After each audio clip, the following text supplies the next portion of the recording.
Assalamualaikum warahmatullahi wabarakatuh. Halo semuanya, selamat datang di FES Podcast, Podcast Civic Education. Kenalin, saya Elsie dan hari ini saya akan menjadi host pada diskusi kita pada hari ini. Nah, di episode kali ini kita bakal mengobrol tentang salah satu isu hak asasi manusia, krisis Rohingya. Sampai sekarang yang masih menjadi perhatian di dunia. Nah, kalau dengar kata Rohingya, pasti yang langsung kepikiran itu konflik kemanusiaan, pengungsian, dan pelanggaran HAM. Tapi setelah kami membaca beberapa jurnal, buku, ataupun dari sumber akademik lain, ternyata masalah ini jauh lebih kompleks karena berkaitan juga dengan diskriminalitas etnis. Nah, status kewarganegaraan sampai hukum internasional. Nah, dan hari ini kita akan mengobrol santai dengan beberapa dari narasumber. Nah, baik, boleh diperkenalkan diri terlebih dahulu? Ya, baik. Halo semuanya, saya Andres.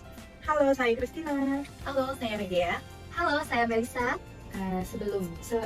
Sebenarnya Rohingya itu siapa sih dan konflik ini kenapa konflik ini bisa terjadi? Nah, jadi Rohingya itu adalah sekelompok etnis Muslim yang tinggal di wilayah Rakhine, Myanmar Barat. Nah, mereka itu udah tinggal di sana itu udah cukup lama dan juga sudah turun-menurun. Nah, jadi aku sempat baca jurnal nih yang judulnya itu pelanggaran hak asasi manusia dalam konflik Rohingya. Nah, di jurnal itu dijelaskan bahwasanya sejak Undang-Undang Kewarganegaraan Myanmar itu diberlakukan pada tahun 1982, masyarakat Rohingya itu kehilangan status kewarganegaraannya nih di negara Myanmar tersebut. Nah kan, jadi karena hilangnya status kewarganegaraan tersebut, mereka tuh tidak dianggap lagi sebagai warga resmi di negara tersebut. Nah, padahal kan mereka itu kan lahir dan tinggal di sana tuh udah sejak lama. Oke, berarti mereka kehilangan perlindungan mereka sebagai warga negara ya? Iya, dan juga dampaknya tuh besar banget karena tuh mereka susah dapat pendidikan, dapat pekerjaan, kesehatan, dan juga tuh kebebasan bergerak mereka tuh dibatasi. Nah, makanya diskriminasi terhadap Rohingya itu sebenarnya udah berlangsung lama sebelum konfliknya tuh menjadi terpecah belah karena mereka itu mengungsi ke negara-negara lain. Bener sih, dari jurnal yang sempat saya baca juga, judulnya itu tentang menilik sejarah etnis Rohingya, sebuah upaya penyelesaian konflik internasional.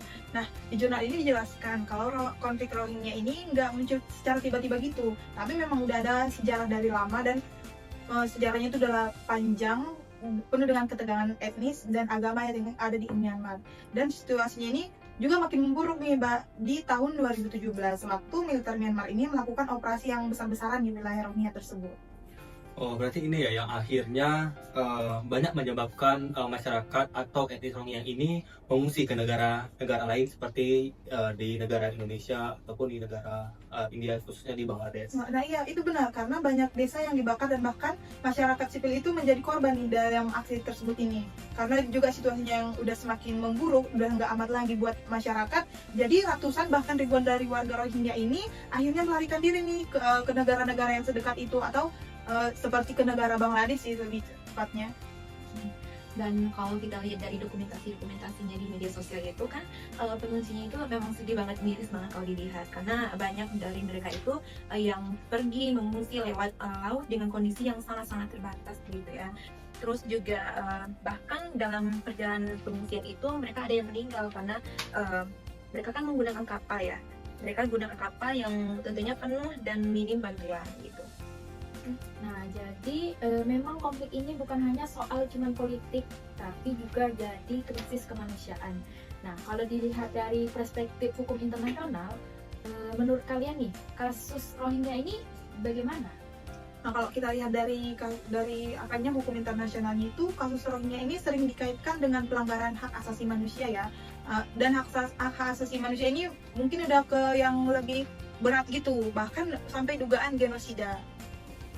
Aku juga sempat baca jurnal yang judulnya itu The Crime of Genocide on the Rohingya Ethnic in Myanmar from the Perspective of International Law and Human Rights. Nah, di jurnal ini juga dijelaskan nih kalau tindakan dari militer Myanmar ini terhadap Rohingya itu dianggap memenuhi unsur-unsur genosida karena kan di situ ada pembunuhan massal dan juga pengusiran paksa oleh masyarakat di situ, serta juga ada kekerasan yang sistematis sampai penghancuran tempat-tempat tinggal dan juga kayak tempat-tempat yang sebenarnya itu nggak bisa kalau dalam peperangan itu nggak bisa dihancurkan, tapi malah dihancurkan oleh dari militer Myanmar tersebut. Oke, berarti dari penjelasan saya dengar ini bahwasanya ini konflik uh, Rohingya ini yang terjadi di Myanmar ini antara etnis Rohingya dengan militer yang di sana ini berarti bukan konflik biasa ya? Ya, ini bukan konflik biasa lagi karena kan dalam hukum internasional itu setiap manusia itu kan punya hak dasar yang harus dilindungi dan tanpa melihat suku, agama, ras dan semua etnisnya tersebut. Sedangkan Rohingya ini kan justru mengalami diskriminasi yang besar-besaran dan secara terus-menerus. Kalau aku sih juga sempat baca ya, kalau misalnya kasus ini tuh akhirnya dibawa ke Mahkamah Internasional ataupun ICJ oleh negara Gambia, karena tuh negara tersebut itu menganggap bahwasanya konflik tersebut itu melanggar konvensi genosida pada tahun 1948. Nah, kalau misalkan kita lihat nih dari PBB itu, dari PBB sendiri itu bagaimana? Nah, sebenarnya dari PBB ini sudah beberapa kali mengecam Myanmar dan meminta agar kekerasan ini segera dihentikan. Namun, aku juga sempat baca di jurnal yang Justice Without Teeth, Declaration of International Accountability in the Rohingya Crisis.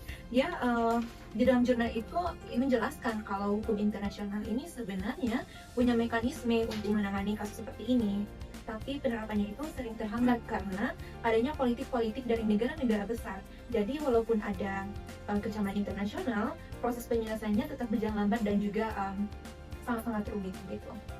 Oke, berarti ini penegakan hukum di internasional itu nggak semudah yang kita bayangkan ya dalam menanggapi kasus atau konflik etnis Rohingya ini. Iya, betul sekali, karena ada banyak faktor politik yang ikut mempengaruhi dalam hal itu. Oke, kalau dari sisi kita lihat nih dari sisi kemanusiaan sendiri, nah dampaknya itu bisa sebesar apa? Nah, dampaknya itu besar banget ya tentunya, karena banyak sekali masyarakat dari Rohingya tersebut yang sekarang hidup di kampung pengungsian dengan kondisi-kondisi yang sangat-sangat miris. Mereka juga kesulitan tentunya mendapatkan makanan, pendidikan, layanan kesehatan, dan juga pekerjaan yang layak. Betul sekali, dan juga saya sempat baca satu jurnal ini yang berhubungan dengan konflik Rohingya, yaitu judulnya Kemanusiaan dan Keamanan, Kebijakan Berpalestina dalam Menanggapi Krisis Migrasi Rohingya, yang dimana dalam jurnal itu saya baca jurnal itu menjelaskan bahwasannya krisis Rohingya ini tidak hanya berdampak di negara Myanmar saja, namun juga berdampak ke negara lain. Contohnya itu seperti negara kita sendiri, yaitu negara Indonesia, yang dimana etnis Rohingya ini itu yang awalnya di negara mereka kena genosida oleh militer di sana, sehingga mereka hak dasar seperti hak hidup itu terancam, sehingga mereka mencari jalan keluar bagaimana mereka bisa keluar dari negara Myanmar tersebut supaya selamat. Nah, salah satu jalannya itu mereka memilih untuk mengungsi ke negara-negara lain. Salah satunya yaitu paling banyak itu saya melihat di berita itu ada di Bangladesh dan juga di Indonesia, khususnya provinsi Aceh. Nah, yang paling sedih itu sih menurut saya ya, dampaknya itu terhadap ke anak-anak sih. Karena kan banyak anak Rohingya yang kehilangan akses pendidikan, kan mereka kan tinggalnya itu ataupun tumbuhnya itu di pengungsian kan, tanpa masa depan jelas. Dia cukup prihatin sih terhadap anak-anak Rohingya. Dan ternyata mereka itu juga hidup penuh dengan trauma karena kan konflik yang mereka jalani, apalagi bahkan mungkin anak-anak yang baru kecil itu kan udah dengar-dengar dari pengusiran, paksaan dari militer tersebut. Jadi mereka udah punya trauma yang udah mendalam banget dalam hati mereka itu. Makanya dampak konflik ini bukan cuma jangka pendek, bahkan sampai jangka panjang dan menerus-menerus gitu. Oke, berarti negara kita, Indonesia itu juga sempat menerima etnis krisis Rohingya ini ya? Nah, itu betul sekali bahwasannya negara Indonesia ini sempat menerima etnis Rohingya, khususnya itu Provinsi Aceh. Nah, kenapa mudah untuk diterima? Salah satunya itu adanya kesamaan dari agamanya, yang dimana etnis Rohingya ini yaitu agama Muslim, dan dimana di negara kita salah satunya itu di Provinsi Aceh itu juga mayoritas beragama Muslim, sehingga lebih mudah masyarakat kita yang ada di Provinsi Aceh tersebut menerima etnis Rohingya ini. Dan juga akibat banyaknya penerimaan etnis Rohingya ini itu menimbul permasalahan di negara kita sendiri. Nah, di mana banyaknya etnis Rohingya masuk ke negara kita, khususnya Provinsi Aceh ini, itu menyebabkan adanya pro dan kontra dari masyarakat kita sendiri, yang dimana saya sempat baca di beberapa artikel itu pemerintah Indonesia ini juga membiayai etnis Rohingya seperti memberikan tempat tinggal dan juga memberikan membantu dari segi pangan maupun ekonomi mereka. Dan di mana kita ketahui bahwasannya masih banyak masyarakat Indonesia ini yang tidak memiliki rumah, yang tidak memiliki penghasilan yang cukup. Namun pemerintah Indonesia ini seakan-akan lebih fokus ke Rohingya. Nah, ya memprioritaskan Rohingya, yang dimana itu kan juga menimbulkan pro dan kontra di masyarakat. Masyarakat juga bertanya-tanya kenapa nih pemerintah lebih pro ke Rohingya, sedangkan masyarakat di negara ini sendiri tidak diperdulikan. Nah juga saya sempat baca dari Kompas TV bahwasannya Presiden Jokowi juga menyatakan bahwasannya etnis Rohingya ini harus diselesaikan dari negara asalnya, yaitu Myanmar gitu. Dan namun pemerintah Indonesia ini juga lebih mempertimbangkan dari segi hak asasi manusianya, yang dimana kan mereka, walaupun mereka ini pendatang dari negara lain, mereka tetap mempunyai hak asasi manusia, yang itu yang dipertimbangkan oleh pemerintah Indonesia gitu loh. Oke, nah tadi kan ini sudah dibahas dari beberapa narasumber. Nah, menurut kalian nih, kenapa konflik Rohingya ini sangat sulit untuk diselesaikan? Kalau menurut saya ya, salah satu penyebab utamanya itu karena diskriminasi terhadap Rohingya itu kan udah berlangsung lama nih. Jadi konflik ini kan bukan munculnya secara tiba-tiba, tapi kan memang dipengaruhi sejarah panjang ataupun kebencian etnis dan agamanya. Selain itu, kalau kita lihat juga nih dari pemerintah Myanmar juga kan belum memberikan pengakuan penuh nih terhadap hak Rohingya sebagai warga negaranya. Selama mereka masih dianggap bukan bagian dari negara tersebut, diskriminasi ini ya mungkin bakal terus terjadi nih sampai terus menerusnya.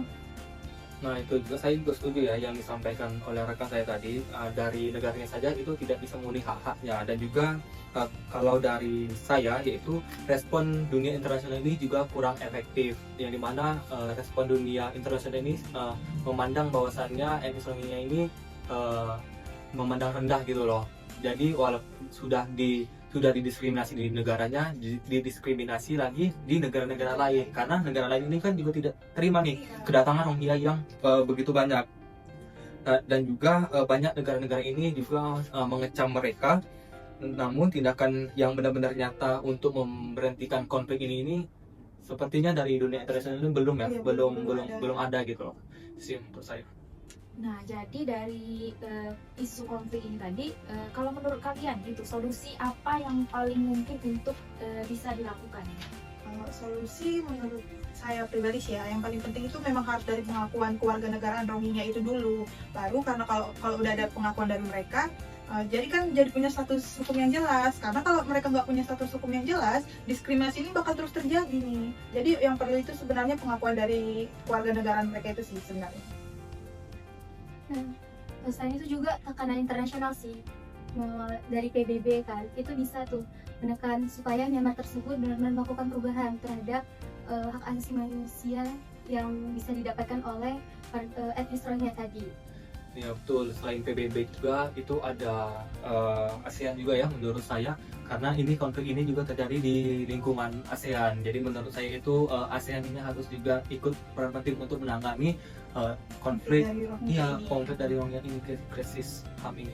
Dan tentunya yang paling penting itu juga adanya pendekatan, tentunya dari pendekatan kemanusiaan yang harus diutamakan harusnya ya, dibandingkan dengan kepentingan politik ya.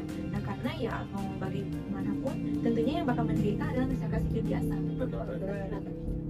Oke teman-teman, jadi dari pembahasan kita tadi bisa dilihat kalau krisis Rohingya bukan cuma konflik biasa, tapi juga berkaitan dengan hak asasi manusia, diskriminasi etnis, dan hukum internasional, dan kemanusiaan global. Semoga dengan podcast ini dapat menambah wawasan kita semua dan membuat kita lebih peduli terhadap isu-isu kemanusiaan internasional. Saya Elsie, pamit undur diri. Saya Andres. Saya Christina. Saya Regia. Saya Melisa. Sampai jumpa di podcast berikutnya. Bye-bye.